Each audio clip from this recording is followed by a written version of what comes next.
9वी 10वी 11वी 12वी science, NEET, JEE, CET, NATA अशा सर्वच स्पर्धा परीक्षांसाठी नंबर 1 चा पर्याय म्हणजे Shri Rajlakshmi royal academy of science Vita. कारण इथे मिळतो number 1 result, number 1 teaching quality, number 1 infrastructure, सर्व गुणवंत विद्यार्थ्यांना लाखो रुपयांची स्कॉलरशिप, आमच्या सर्वांगीण विकास आणि पर्सनॅलिटी डेव्हलपमेंटसाठी अनेक नाविन्यपूर्ण उपक्रम, गरजू व अभ्यासू विद्यार्थ्यांसाठी दत्तक योजना. आणि म्हणूनच इथे गुणवत्ता हे संस्कार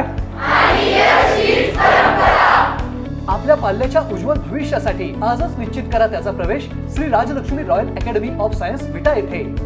नमस्कार, प्राईम न्यूजमध्ये आपल्या सर्वांचे स्वागत. खानापूर तालुक्यातील यावर्षी 64 ग्रामपंचायतीच्या सरपंच पदाचे आरक्षण सोडत प्रांताधिकारी विक्रमसिंह बांदल यांच्या मार्गदर्शनाखाली तहसीलदार योगेश्वर टोपे यांनी ही प्रक्रिया पार पाडली. अनया संदीप लाड या चिमुकलीने चिठ्ठ्या काढल्या आणि 64 गावातील आरक्षण स्पष्ट झाले. जाधववाडी, धोंडगेवाडी, शेडगेवाडी, ताडाचीवाडी, मादळमुठी या गावात अनुसूचित जाती, तर गोरेवाडी, धोंडेवाडी, देवनगर, तांदळगाव, नागेवाडी या गावामध्ये अनुसूचित जाती स्त्री हे आरक्षण पडले.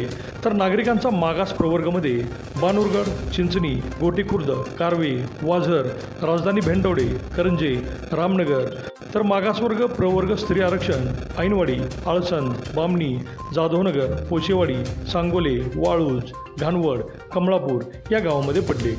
बलवडी, भाळवणी, भाग्यनगर, भांबर्डे, भिकवडी बुद्रुक, देवीखिंडी, गारडी, गोटी बुद्रुक, हिंगणगादे, हिवरे, कळंबी, खंबाळे, भाळवणी, कुर्ली, लेंगरे, मोही, पारे, रेणावी, साळशिंगे, सुलतानगादे व वेजेगाव या गावात सर्वसाधारण आरक्षण पडल्याने येथे मोठी चुरस पाहायला मिळणार आहे.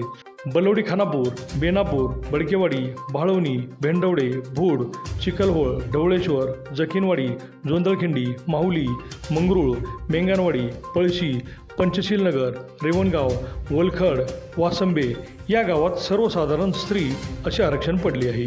आरक्षण सोडत पूर्ण झाल्यानंतर मात्र त्या गावात राजकीय चर्चेला उधाण आले आहे. अभिजित शिंदे, प्राईम न्यूज, विटा.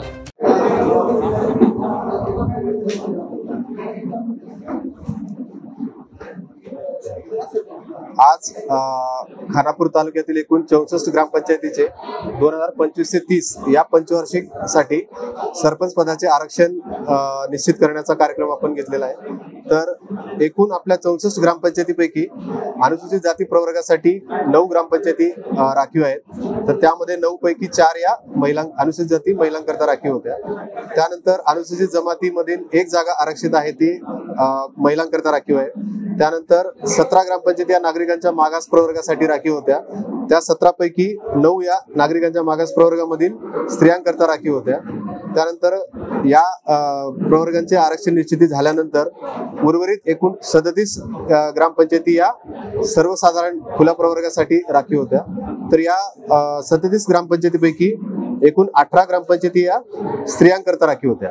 तर जे काही शासनाचे निकष आहेत त्या निकषाप्रमाणे आपण सर्व नागरिक तसेच राजकीय पक्षांचे पदाधिकारी यांच्या उपस्थितीमध्ये हा आणि माननीय प्रांतसाहेबांच्या मार्गदर्शनाखाली हा आपण आरक्षण निश्चितीचा कार्यक्रम घेतलेला आहे. आणि एकूण जी काही आरक्षण निश्चितीची प्रक्रिया आहे ती झाल्यानंतर एकूण 64 ग्रामपंचायतीची यादी आहे ती आपण एक 5 ते 10 मिनिटात आपण सर्वांना प्रोव्हाइड करू. नाही, आता ज्या काही शासनाचे निकष दिलेले आहेत त्या निकषानुसार आपण घेतलेले आहेत.